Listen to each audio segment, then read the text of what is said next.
My own daughter looked at me with pity as she pushed the papers across the dining room table, the ones that would sign away my home, my name, my entire life. It's for the best. Mom, she said. She thought she was being kind. She had already spoken to the realtors, already picked out my new, smaller room from a glossy brochure. In her mind, I was just a final piece of business, an estate to be settled, a problem to be managed. They looked at me and saw a frail old woman, a signature waiting to be collected. They didn't see the woman who had quietly managed everything behind the curtain for 50 years. So when they put the pen in my hand, I didn't hesitate. My hand didn't tremble. I signed my name in the same clear, steady script my husband had always admired. I gave them what they wanted most in the world, but they never understood one simple truth. My signature wasn't a surrender. It was the trigger. The polish on the dining table was older than most marriages, 70 years of lemon oil and elbow grease, holding on to a soft gleam like it had something to prove. My daughter's smile, on the other hand, was new, and it didn't belong to her. It was the kind of smile people wear when they're trying to look concerned but smell opportunity. Too many teeth, no warmth. 3 months after we buried Arthur, the silence in the house had shifted. It wasn't the dense quiet of mourning anymore. It was the pause before a conversation you don't want to have. The kind that starts with, "Mom, we've been thinking." Caroline eased her handbag down beside her chair like she was marking territory. "Mom," she said, using that careful tone she saves for fragile things she's about to break. "David and I think it's time for a proper conversation about your assets. We just want to simplify things for you." I didn't answer right away. My thumb found a scratch in the wood. A tiny scar from when Leo was 6 and drove a plastic soldier across the table like it was Omaha Beach. I could still hear Arthur laughing. "Character, Ellie. Every good table needs some, Mom." Caroline again, sharper now. "Did you hear me?" "I heard you." I kept my voice even. "You want to talk about my money?" She blinked. The smile stayed, but it shrank. "We want to talk about your well-being," she said. "This house, the taxes, the upkeep, it's too much for one person." The phrasing was too clean. I could picture it on a presentation slide. Budgeting bullet points, estate planning headers. I taught her how to use Excel at this table. Now she was running the numbers on me. I let the silence do the work. Caroline's always hated silence. She thinks it's empty. I know better. Finally, she offered the big reveal. "We've already spoken to a real estate agent. They'll handle everything. You won't have to lift a finger." That was the moment I left the room in my mind. Not far, just a quick trip back 40 years. Same room, different day. Arthur at the head of the table, a stack of ledgers in front of him. He looked up and smiled. "Don't know what I'd do without my Chancellor of the Exchequer," he said, and I'd laughed like we had all the time in the world. He was the dreamer. I was the one who made the math work, and Caroline? She seemed to have forgotten that. Later that night, when the house had gone quiet again, I stood in Arthur's study. The scent of old paper and lemon oil wrapped around me. I didn't bother with the lamp. My fingers knew where to go, under the roll-top drawer to a hidden latch Arthur had shown me once, long ago. "For rainy days," he'd said, "or when the vultures start to circle." The panel clicked open. No jewels, no emergency cash, just a cream envelope. My name on the front, Arthur's handwriting steady as ever. I opened it without hesitation. "My dearest Ellie, if you're reading this, it started. They'll talk about your age, your grief. They'll try to make you doubt your own footing, but they forget. You were always the one who knew how to stretch a pound until it turned into 5. They don't know about the Oakseed portfolio. Caroline sees the house. David sees the savings account. They're staring at the map, Ellie, but only you know where the treasure is buried. Call Davies. He has the paperwork. Don't let them reduce this life to numbers. Make them read the fine print. That was always your specialty. Love always, Arthur." After Caroline left, the silence didn't settle. It prowled. My house, once a refuge, had turned into a kind of museum, each room holding an artifact of my children's disappointment or entitlement.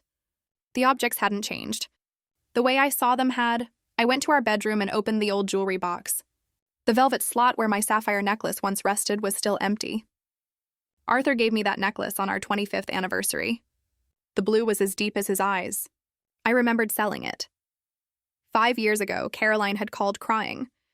Not the sharp sobs of someone broken, but the theatrical tremble of a woman trying to make a performance land. Her boutique, the passion project du jour, was collapsing under its own whimsy. Just a bridge loan, Mom, she'd said. I'll pay you back with interest. Arthur and I sat up that night running numbers. We didn't have $10,000 lying around, but we had the necklace. It's just a thing, Ellie, he'd said, his hand over mine. She's our daughter, so I took it downtown. The jeweler had fingers like old tools, too blunt for something so fine. Still, I walked out with a check and a stomach full of regret. Caroline never used the word loan again. When I brought it up a year later, gently, she rolled her eyes. Oh, Mom, don't be dramatic. Think of it as an investment. Sometimes they don't pan out, just money. As if Arthur's love could be itemized, reduced, and written off. On the mantel, a photo of David grinned back at me. His first house, porch freshly painted, shirt tucked like someone playing grown-up. We'd taken a second mortgage on our own home to fund his down payment. 6 years of no holidays, casseroles on repeat, and mending shirts at the seams. We did it gladly. We thought we were giving him a foundation.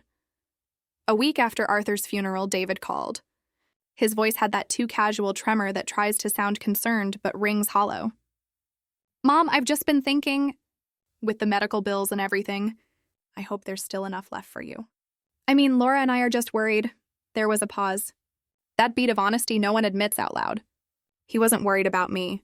He was watching the inheritance shrink, but the final break didn't come over the phone. It came in Arthur's last days. He was asleep in the armchair, oxygen hissing quietly beside him. Caroline was visiting, said she was here to help. I stepped out to make tea. When I came back, she was in the living room, measuring tape in hand, eyeing the wall behind the bookcase. She flinched when she saw me. Oh, Mom, I was just thinking this room gets such great light. When you eventually downsize, I had a few ideas. She was mapping her remodel while Arthur's breath still fogged the air. That was the moment, the one that cracked the last illusion. My grief for Arthur was clean, but what came next wasn't. It was sharp and still and cold. A realization.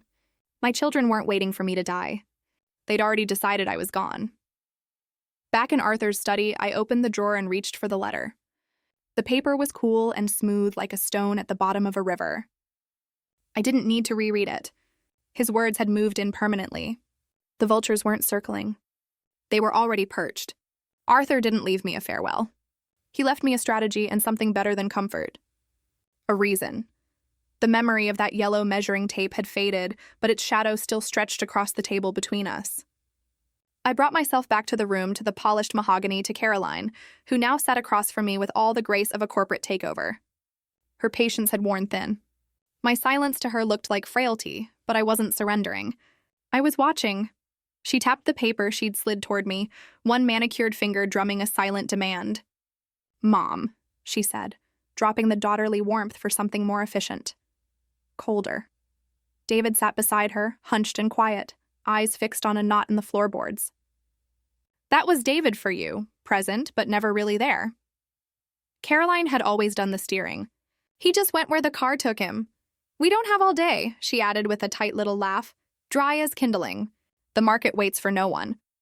Then she leaned in, her voice softening to something almost gentle, almost sunk, the tone she used on cashiers who made too much eye contact. Pity disguised as kindness. Let's be honest, she said. You're too old to really understand money anymore, Mom. This is for your own good. Just sign it. And there it was. No more choreography, no soft landing, just the verdict. I looked down. The paper was already halfway across the table, like it had made its own way there. The title was bold and humorless. Durable Power of Attorney. 4 words that looked clinical, almost helpful until you understood what they meant. This wasn't a request. It was a quiet eraser. Not of my name, but of my agency. Every dollar Arthur and I had saved, every inch of this house, the mortgage we took out to help David, the necklace I sold to prop up Caroline's boutique, all of it compressed into a line for me to sign and vanish under, and she was doing it with a smile. I kept my eyes on the document. Let the silence grow. Let it stretch just enough for Caroline to take as a win. Then I sighed, a breath slow and shallow, just enough to read as tired. I let my shoulders ease forward. I let her see the weight she thought I couldn't carry anymore. All right, dear, I said, my voice low. If you think it's for the best. Her whole body changed. The tension uncoiled. That tight-lipped smile relaxed into something open, almost smug. She leaned back like a general watching the gates swing open, like she'd won without a single shot fired. She thought she'd won, and I let her think that. The silence after Caroline left wasn't peace. It was pressure, a waiting silence thick with calculation. She thought I'd surrendered. Thought I'd slipped quietly into old age like a boat drifting off its mooring. But the water was still, not empty. The first crack showed on Tuesday. I was calling the bank, same as always, to move Leo's book money into his account. A small monthly transfer. A rhythm I'd kept like clockwork. "I'm sorry, Mrs. Vance," the teller said, voice polite but firm. "We can't authorize that transfer today. There's a hold on the account." My hand tightened on the phone. A hold? I didn't place a hold. No, ma'am. It was placed this morning by a Miss Caroline Vance. She cited concerns about potential elder fraud. Requested that any unusual withdrawals require her verbal approval. I stood there, the world narrowing to the hiss of the line. Elder fraud, the kind of phrase that lives in policy manuals and warning posters at the bank. She'd borrowed the language of protection, then twisted it into control. $10,000 for her boutique was helping family. A couple hundred for Leo's books? Suddenly, I was a liability, a woman who might fall for a scam rather than the one who'd balanced this household like a war budget. She hadn't even waited for the signature. She was already acting like she had it. That afternoon, another blow, quieter, but just as sharp. I was in the garden trimming the old roses Arthur used to love when Mr. Henderson's truck rumbled up the drive. He stepped out with his gloves still on, then tugged them off awkwardly. "Afternoon, Mrs. Vance." He couldn't quite meet my eyes. "I got a call this morning from your David." I looked up, calm on the outside. "Said to send all future invoices directly to him." He cleared his throat. "Said you'd been having some memory trouble. That you might forget to pay." There it was. Not just control over money, but narrative. They weren't just seizing the house. They were writing a new story, one where I was fading, confused, out of my depth. David, my boy who used to cry when his goldfish died, now repeating his sister's lines like a man reciting scripture. And Bill, a man who had seen me trim hedges in a thunderstorm, now gently patting my arm like I might forget why he was there. "Thank you for telling me, Bill," I said. "You'll keep sending the invoices to me just as we always have." He nodded, relief in his shoulders. I watched him drive away, then turned to look at the house. They thought they were taking over. They thought they were clever, but all they were doing was confirming every plan Arthur and I had quietly laid down, brick by brick. They were building their case, and they had no idea they were building mine. I stayed in the garden long after Bill Henderson's truck rumbled away, pruning shears still in my hand like a weapon I hadn't realized I was holding. Getting forgetful. That's what they were saying now, not to me, of course. Never directly. The story was being published behind my back, passed from teller to gardener to anyone who might one day be called upon to nod solemnly and say, yes, she had seemed confused. The shears were colder than the air. I set them down on the stone bench. The scrape of steel on granite echoed louder than it should have. Final, not defeat. A shift. I walked back into the house, past the living room where Caroline had measured the wall like it was hers to redesign. Down the hall, where the old mahogany side table still held the house phone and Arthur's stubborn legacy, a dust-covered Rolodex. He'd always said paper didn't crash, didn't forget passwords, didn't vanish into clouds. I turned the wheel slowly. The names flipped past like ghosts. Plumbers, accountants, cousins I hadn't spoken to since Reagan was president. Then I saw it. Davies Allister Law Offices. In Arthur's pencil below the printed name, the architect. I lifted the heavy receiver and dialed the number from memory. It rang twice. "Mr. Davies's office," said a voice crisp enough to fold linen. "This is Eleanor Vance," I said. "Please tell him it's time." No confusion, no follow-up question. "One moment, Mrs. Vance." A pause, then a familiar voice, drier than it used to be, but still sharp. "Eleanor, I've been expecting you." "They're moving faster than we thought." "Greed tends to," he said. "Come at 3. The city hadn't changed, but the drive felt different. I wasn't a widow running errands. I was a chancellor returning to court. Davies's office was still in that converted bank where the walls smelled of old ink and leather, and the kind of time that doesn't tick loudly. I stepped inside and was met with the weight of wood and silence. The grandfather clock in the corner marked time with the certainty of law, not sentiment. Davies didn't rise when I entered. He simply gestured to the chair opposite his desk, worn leather, familiar. He was as I remembered him. Silver hair, precise suit, the kind of man who ironed his shoelaces if given the time. No pleasantries. I opened my handbag, took out the envelope, and slid it across the desk. It landed just beside his inkwell. Arthur's last move on a board still in play. Davies didn't open it right away. He looked at me, then the envelope. "Ah," he said, and nothing more. He slipped on his glasses and read in silence. I watched his face not for surprise but for confirmation. A slight narrowing of the eyes. A breath held a beat longer than usual. Then a ghost of a smile. Tight, calculated, familiar. "He always did play 3 moves ahead," he said. "They've called the bank," I said. "Told the gardener I'm losing my mind." "They think the checkmate is already on the board," Davies replied. "They're sure of it." "Good." He stood, walked to a fireproof cabinet, and opened it with the reverence of a vault. From within, he pulled a thick folder, overstuffed, dog-eared, weighty. He dropped it on the desk with the satisfaction of inevitability. The tab read, "Oak Seed. They have no idea what's coming." He opened it. Pages spilled out like a secret finally ready to speak. It was all there. Trusts, transfers, protections wrapped in language so dense it could choke a court. I didn't need the details. I'd helped plant the seed with Arthur years ago. Davies had grown it into a fortress. He tapped a final page. Clean, precise, nearly empty. "This is the kill shot," he said. "Sign this with a witness, and everything moves. The trust activates. Irrevocable, executable, and thanks to their arrogance, they've already given us the evidence we'd need if they tried to contest.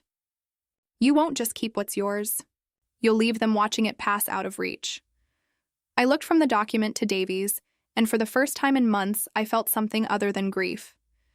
It wasn't joy. It wasn't satisfaction. It was cleaner than that. Purpose. This wasn't a defense. It was a response. The meeting they were planning, the one where I'd hand them control, they would still get their meeting, but not the ending they expected. When I left Mr. Davies's office, the plan sat in my handbag like a loaded pistol, silent, invisible, and absolutely certain. Arthur's foresight didn't feel heavy. It felt like armor. I walked out into the bright afternoon, the edges of the world somehow clearer. I wasn't waiting anymore. I was watching, listening, ready. The cue arrived on Sunday in the form of Leo. No phone call, no warning. Just the knock at the door and my grandson standing there with a paper bag in one hand and the kind of cautious smile that belonged more to his grandfather than to his mother. "Hi, Grandma," he said. "I brought you that oolong you like from the shop downtown." I was in the area. He wasn't. He lived 3 hours away. I stepped aside and let him in, my heart suddenly too full for my chest. He walked into the kitchen like it still belonged to him, which it did in ways that mattered. As I filled the kettle, he leaned against the counter, trying to look casual and failing spectacularly. His discomfort clung to him like static. "Grandma," he said, not meeting my eye, "I don't want to get in the middle of anything." But I overheard Mom. She was talking to Uncle David. "She's pushing hard, like, really hard, about the house, about your accounts." "She sounds so sure of everything." He paused. "Just be careful." And then, in the most un-Caroline gesture imaginable, he stepped forward and hugged me. Really hugged me. No polite shoulder tap, no quick pat, just arms around me like he meant it. "I love you," he said quietly into my hair. It was the first honest human contact I'd had from family since Arthur died. And when he pulled away, I saw it. The truth I hadn't known I'd been waiting for. Not just that he cared, but that he understood. That he saw the difference between kindness and control. That the best of Arthur hadn't died with him. It had simply skipped a generation. That night I didn't sleep. I didn't need to. Everything was clear. The oak seed wasn't just a trust. It was a promise, and I finally knew who it was meant for. The next morning, I returned to Mr. Davies's office, the leather chair greeting me like an old friend. I told him about Leo. He nodded once as if I'd just confirmed a variable in an equation. Then he pulled 2 stacks of paper from his desk drawer. They looked identical, legal, important, full of purpose. But one was a sword, the other a stage prop. The first was the real deal. The signature packet for the Oak Seed Irrevocable Trust. Dozens of pages. Every clause and codicil Arthur and I had ever dreamed of. Wrapped in legal language dense enough to stop bullets. The second was the decoy. Memorandum of familial intent, Davy said, tapping the top page like a magician revealing a trick. It sounds official. It says absolutely nothing. Just sentimental fluff about trust and transitions. Perfect bait, I smiled. She won't read past the title. She won't have to. She already thinks she's won. When I got home, I made the call myself. Caroline, dear, I said, letting my voice carry the weight of imagined confusion. You're right, it's all a bit much for me. I think I'm ready to sign. The silence on her end was brief but electric. Oh, Mom, she gushed, each word dripping with feigned compassion. That's such a relief. You're doing the right thing. I'd like to do it Thursday, I said. Here at the house. Mr. Davies can join us just to make sure everything's proper. He's an old friend, that sealed it. Bringing in Davies, the antique lawyer from her father's era, was the perfect camouflage. She'd see a relic, not a threat. Someone to humor, not someone who could dismantle her plan with a single line of legal ease. Of course, she said brightly. I'll bring a mobile notary. We'll get it all wrapped up neat and tidy. Perfect. She was walking straight into the trap with a witness in tow. After I hung up, I called Davies. She bit. Good, he said. Now we finish the board. He made one final move that afternoon. Nothing dramatic, just a small clean wire transfer. $5,000 from the visible savings account into a new numbered sub-account titled OS Vance 1. It wasn't the money that mattered. It was the timestamp, the breadcrumb, the legal proof that the trust had already begun to move before Caroline ever saw a pen. The documents were in place, the players were gathered, and my daughter was about to watch her imagined inheritance evaporate in real time while smiling through the paperwork. Wednesday arrived with a stillness that didn't feel peaceful. It was the kind of quiet that hangs in the air before something breaks. I spent the morning like I always did, reading the paper, watering the houseplants, keeping up the appearance of a calm, aging woman just trying to get through the day. It was an old habit, pretending to be ordinary. This time I wore it like armor, but my children weren't pretending. They were celebrating. Around noon, Caroline sent an email to David. I wouldn't see it until later, but when I did, the words hit harder than I expected. Not because of what they said, but because of how little they tried to hide. Tomorrow at 2 at the house. Mom's signing everything over. Davies will be there, but he's harmless. Already spoke to Brenda at the realty office. Listing plan is in motion. We'll catch the tail end of the summer market. Grab anything you want from the attic, that was it. No greeting, no emotion. Just a checklist. The house wasn't Mom's, it wasn't ours. It was real estate now, and already halfway sold in Caroline's mind. My life, my memories, my home, reduced to a line item in someone else's portfolio. Later that afternoon, the phone rang. I knew the voice before she spoke. Hi, Mom, Caroline said. Too cheerful, like someone calling to congratulate a contest winner. Just wanted to check in before tomorrow. I'm so glad we're finally wrapping this up. It'll be a relief for you. I gave her a soft, vague sound in response. That seemed to satisfy her. Well, she continued, once we sign, I thought we could take a look at some options. I've brought a few brochures from a really lovely retirement place not too far from me. It's called Willow Creek. They have social hours and a really nice dining hall. She paused, waiting for me to respond. I didn't, she went on. I actually spoke with the director, she added casually. We've already put a temporary hold on a 1-bedroom for you. It's got a great view of the parking lot. She said it like she'd done me a favor. That was the moment the temperature in the room dropped. It wasn't just that she had chosen a new home for me. It was that she thought she could choose. She'd made decisions with my money. Scheduled showings for my house, blocked off a small, tidy room for my future, all without a single document signed. I looked around the living room, Arthur's chair, the faint scratch in the floor where Leo's toy had left its mark, the sunlight catching the edge of the old rug we picked out together. This wasn't property. It was the blueprint of a life, and she had already started erasing it.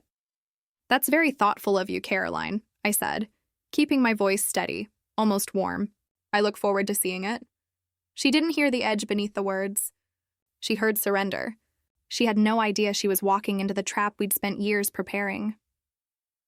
Thursday came, not with thunder, but with sunshine, sharp and almost smug as it poured through the dining room windows. It lit up the dust in the air, turning each tiny mote into a spotlight. It was a beautiful day for a betrayal. I moved through the morning in quiet ritual. I drank my tea from the old porcelain cup with the faded violets on the rim. I walked the garden, let my fingers brush the bark of the oak tree. I wasn't saying goodbye. I was standing in witness to a life, mine and Arthur's, that ran deeper than any of them could see. This wasn't grief. It was preparation. At exactly 1:45, Mr. Davies arrived. His gray sedan turned into the drive like it had 1,000 times before. He stepped out slowly, briefcase in hand, thin leather, just large enough to carry what mattered. 2 documents and a pen. "Are you ready, Eleanor?" he asked. I gave him a nod. "I've been ready." We sat across from each other at the dining room table. The same one where Arthur and I once did our taxes and planned every vacation we couldn't afford. The wood gleamed in the sunlight. The clock in the hall ticked softly, a steady metronome counting down not to my defeat, but to their mistake. At 2 hours sharp, a dark car crunched over the gravel. Too fast, too loud. Caroline was first through the door, sharp in a fitted pantsuit, her heels clicking across the floor like a judge's gavel. Behind her came David, slower, smaller. He looked like someone who had already decided to regret the afternoon. Trailing them was a third figure, a younger woman in a tight blazer, carrying a briefcase and a portable notary embosser. Her face was neutral, polished. She didn't look at me like a person. She looked at me like a signature. "Mom."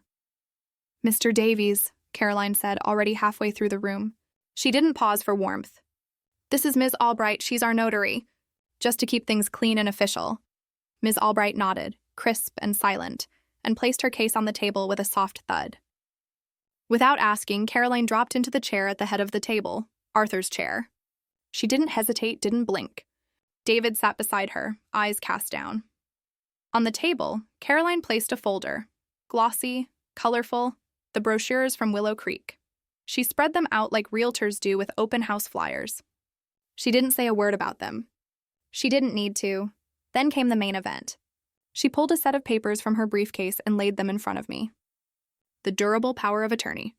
She smoothed the pages with both hands like she was ironing out my resistance. "Well," she said with a voice like syrup over steel, "no need to draw this out. I know this is hard for you, Mom, so we'll keep it quick." She turned to Mr. Davies, her expression all confidence and control. "You've explained everything to her, I assume? That this is just a routine document? Nothing complicated, simply to help her manage things more efficiently." Mr. Davies blinked slowly, playing his part. "My dear Caroline," he said, voice soft and worn, "I'm only here to ensure Eleanor's wishes are respected. It was a promise I made to her husband." Caroline gave a short laugh, sharp, dismissive. "Arthur's promises," she said. The words were heavy with contempt, as if his memory were a burden she'd been carrying too long. They thought they had won. They believed the scene was theirs to direct. The paperwork, the witness, the old lawyer too slow to matter. They looked at me and saw a box waiting to be checked. What they didn't see was that I wasn't the audience. I was the one holding the gavel. The dining room was silent, heavy with expectation. The Willow Creek brochures sat fanned out on the table, bright and garish like decorations for a celebration I hadn't agreed to attend. Caroline tapped the stack of legal papers in front of her. The power of attorney. Her fingers were sharp and impatient. She thought she was minutes away from victory. "Okay, Mom," she said, trying to sound gentle. But it was the kind of gentleness people use when they're pushing someone out of a room. She slid the paper across the table. It stopped right in front of me. "Time to sign." I looked at it. I didn't need to read the words. I already knew what they meant. They were an ending, not just of rights, but of identity. I reached for the pen. My hand trembled slightly, but it wasn't fear. It was the slow, steady burn of adrenaline. Then, Mr. Davies cleared his throat, loud and dry. The sound sliced through the moment like a snapped twig. Caroline's head jerked toward him. She was already annoyed. "Eleanor," he said, drawing the moment out, "before you sign that very important paper, I believe I misplaced a small memo. Something minor about the garden. Arthur was always particular about those azaleas." Caroline let out an exaggerated sigh. "Garden maintenance." "Seriously?" Mr. Davies didn't flinch. "Best to keep things tidy," he said. He opened his folder, shuffled a few pages slowly, deliberately. Here it is. In one smooth move, he placed a single sheet of paper on top of the POA. He adjusted it, lining up the bottoms so they looked like one document. Then he set his heavy fountain pen beside it. "There we go," he said, giving me a quiet nod. All in order, I picked up the pen. It was solid, cold, balanced. My hand no longer trembled. I looked at Caroline, her grin, at David, his guilt. I thought of Arthur. I thought of Leo, then I signed Eleanor Vance. The reaction was immediate. Caroline lunged forward, snatching the paper from the table like it might escape. She didn't even read it. She just held it high, smiling like a woman who had just conquered a kingdom. "It's done," she said, beaming at David. She handed it to the notary. "Witness that, please." The notary took it without a word. She glanced at the signature, added her own, then pressed her stamp into the page with a firm metallic click. It was official. And then, just as Caroline reached for her trophy, Mr. Davies spoke. His voice was different now. No more stalling. No more dithering. "You might want to read what she actually signed." Caroline froze. Her hand hovered. Her smile faltered. "What?" she asked, sharp. "It's the POA." She looked down at the paper, really looked. Her face changed. It wasn't confusion. It was fear. She grabbed it from the notary, her eyes darting across the page. "What is this?" she whispered. Mr. Davies leaned back, calm as ever. "That," he said, "is the document your father and I prepared. It's titled, and I quote, the Oakseed Irrevocable Trust Final Declaration. It's the final move in a portfolio Arthur created to protect what truly mattered." He paused. "A portfolio currently valued," he added, "at just over $9 million. David made a small, strangled noise. He looked like he'd been hit. His mouth opened, but no sound came out. Caroline turned pale. Not angry, not even shocked, just blank, empty, like she'd fallen out of her own story. Mr. Davies continued, voice steady. "With that signature, which you helpfully had notarized, your mother has fully funded the trust. That includes this house and all liquid assets, everything." He looked right at her. "And per the terms she and Arthur agreed on, the sole beneficiary is her grandson, Leo Vance, your son." There was nothing left to say. Caroline stumbled back a step. She braced herself against the table. Her hands were shaking now. She stared at me like I'd just disappeared and been replaced by someone else. Mr. Davies gave the notary a polite nod. "And on behalf of my client," he said softly, "thank you for bringing a notary." The dining room was silent. Caroline stood frozen, the signed page clutched in her hand like a verdict she delivered to herself. Her face was pale, her eyes wide. David made a choked sound, small and broken, but said nothing. The title on the page burned in the still air, Oakseed Irrevocable Trust. Then Caroline whispered, "No." She shook her head. "No, you can't. You can't do this." Her voice cracked and rose, fury blooming in her throat. "This is fraud. Trickery." She turned to Mr. Davies, shouting, "I'll sue you. I'll drag you into court, you fossil. She's not of sound mind. She doesn't even know what she signed. We have proof. The bank, the gardener, she's incompetent." Mr. Davies didn't flinch. He folded his hands on the table and spoke with perfect calm. "On the contrary," he said, "you've spent weeks building a case that your mother is a vulnerable elder. Today you brought a notary into her home to pressure her into signing over her entire estate. A court might view that as attempted elder fraud. And you did it on record." His words landed like a gavel. He hadn't just offended me. He had turned their whole case into evidence against them. Caroline's rage turned back on me. Her face twisted. "I'm your daughter," she screamed. "That's our money. Our inheritance." I looked at her, and when I spoke, my voice was quiet, but it cut through the room like glass. "No, Caroline. It was never your money. It was your father's and mine. We earned it. You simply expected it." She stared at me, lips trembling, her expression hollow and stunned. The fight drained out of her. This wasn't just a loss. It was an unraveling. David still hadn't moved. He stared at his own hands like he didn't recognize them. They were the hands of a man who had let it happen, who had watched from the sidelines and said nothing. His silence now said everything. "It's done," Mr. Davies said with quiet finality. "The trust was funded yesterday. The transfer is recorded, irrevocable. Arthur's wish, executed exactly." He turned to the notary, who looked shell-shocked herself. "You may send your invoice to my office," he said. Caroline gave a broken sob and fled the room. A moment later, her car engine screamed down the driveway. David followed, wordless. He didn't look back. The vultures were gone. Weeks passed. Late one afternoon, the sun hung low and golden over the garden. The summer heat had finally eased. The air was soft and the roses were blooming. I stood by the bushes with Leo, shears in hand. I showed him where to cut. Right above the 5-leaflet leaf, I told him. That's where the strongest growth comes from. He made the snip. Clean, careful, just like Arthur used to. Leo had been quiet since arriving, the weight of what he'd inherited still settling into his shoulders. Finally, he set the shears down on the bench and turned to me. "Grandma," he said, his voice low, "we need to talk. I don't think I can take it. All that money, it's not right. It should go to the family." I looked at him. I saw Arthur's spirit in his eyes, steady, good, kind. I reached up and cupped his face in my hands, my skin against his, soft and old, warm and sure. "Leo," I said gently, "your grandfather and I didn't save money. Money's just paper. We saved seeds. For 50 years, we gathered them, protected them, waited." I looked around at the garden, the green life stretching in every direction. We were waiting for the right soil.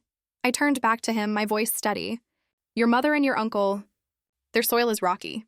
Anything planted there grows twisted. They would have buried those seeds in a vault, counted them, hoarded them. But a seed in a vault is just a dead thing." I touched his heart. "Your heart is good soil, deep and rich. Arthur knew it, I know it. That's why it's yours now. Not to keep, but to grow." Leo's eyes filled. He didn't speak. He just nodded, slow and certain. He understood. He wasn't inheriting wealth. He was inheriting purpose. I picked up the shears again and made one final cut. A dry, withered branch fell away, light as air. Then I looked out over the lawn to the oak tree we planted 50 years ago. It stood tall, strong, unshakable. Caroline had wanted the house. David had wanted the money. But they never saw the real treasure. They never saw the view. In the end, I didn't take anything from them. I simply gave it all to someone who knew how to help things grow.